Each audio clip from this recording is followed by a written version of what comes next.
it's Joel with Taproot Therapy Collective, and today I'm going to talk about something called the body brain.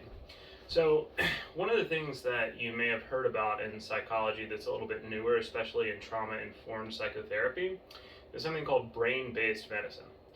And what that is a new branch of psychotherapy that's trying to treat the way that the brain works and the way that it interacts with our body and the way that it stores traumatic memory instead of just sort of talking and mapping and trying to understand trauma and the symptoms trauma causes from a cognitive thought-based perspective. So when we think about the body brain, a lot of people are wondering, like, what is that? Is there a brain in my body? Well, yes and no.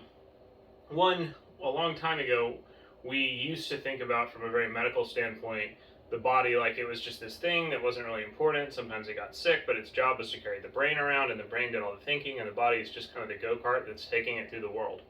Well, as we continue to learn more about neuroscience and we continue to learn more about trauma, that isn't really true.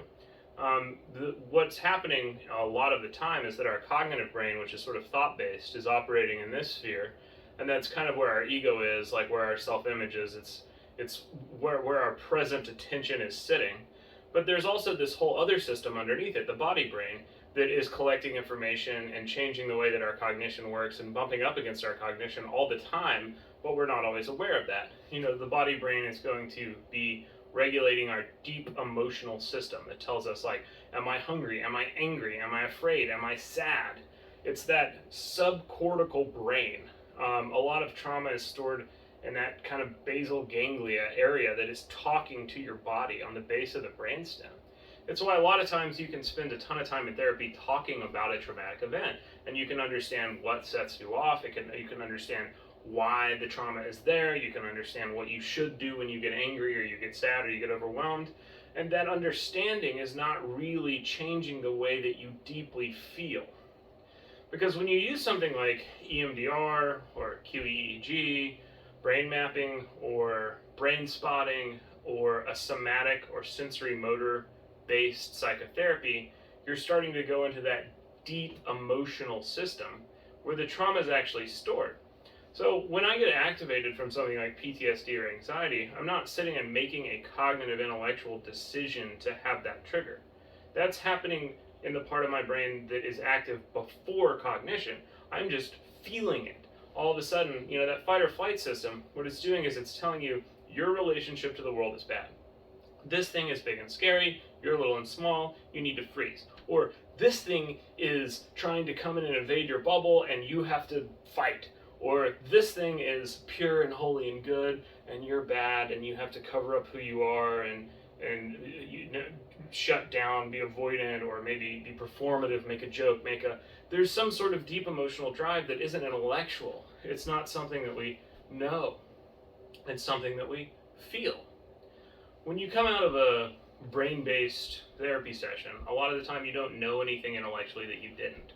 That you didn't before you came in. The therapist is not giving you tips. They're not saying you should do this, eat healthy meals, exercise, go to church. Maybe that's part of it, you know, but that is not a prescriptive therapy. What you're doing is you're starting to feel your deep emotional experience so that you can go back into the places that are not regulated, that have never calmed down. And when you're able to recognize them and you're able to feel them, you're able to process them and you're able to let them go. Your understanding of the traumatic event may be the same, but when you're in situations, you're not panicking, you're not getting overwhelmed.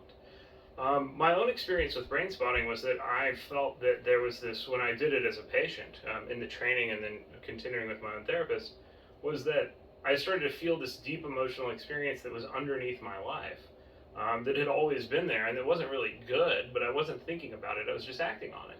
And after brain spotting, it was still there, but I was noticing that that was there, and then I could choose to act on the emotion, or I could choose to turn the emotion off, recognize it, validate it, but go in a different direction with my behavior. Another way of thinking about like what the subcortical brain is and how it stores information is it's storing information, but not in the way that your memory would. Not always like a picture, not always like an intellectual understanding of something. It's storing it like an emotional and physical footprint, right? So that's one of the reasons why when I get angry or I get triggered based on a past event, where somebody does their body is remembering what happened because it's stored at a deep emotional and body level. So if you notice when you get angry, or when somebody, whatever your triggering kind of thing is that you want to avoid in life, somebody makes you feel trapped, or somebody makes you feel like they're better than you, or somebody makes you feel like they're trying to invade your space, your body kind of remembers how to react. The muscles in your neck get tight. It's different for everyone. Maybe your fingers clench. Maybe your feet dig into the ground. Maybe you immediately have a migraine pain behind your eyes. It's not just the muscle reactions, there's also a body energy that we go ahead and assume, a defensive posture, like the sensory motor therapists call it. Maybe my heart feels like a black hole that's a sucking void. Maybe my stomach feels cold. Maybe I just feel a pressure, dull pressure pushing down on my chest. Maybe I just feel something in my throat and heart that's pushing out, that is expanding too big. Maybe I immediately get a migraine. Maybe I have tension and tightness and pain in the back of my neck. But when you sit with the experience, all that stuff is happening first, and then you're thinking about it intellectually later. The body brain is always feeling, and it's always regulating. And that regulation or inability to regulate is bumping up against cognition and the way that you make memory and the way that you make words. But it happens before you're thinking. So in order to get at the root of some of this stuff, you have to be able to go back into that. That's what something like brain-based medicine is doing. So I hope this has been informative and helpful. There's definitely a lot more articles and resources about this on the gettherapybirmingham.com website. If it's interesting, check it out. If you have a question, leave a comment, and thank you for listening. I hope you all have a good day.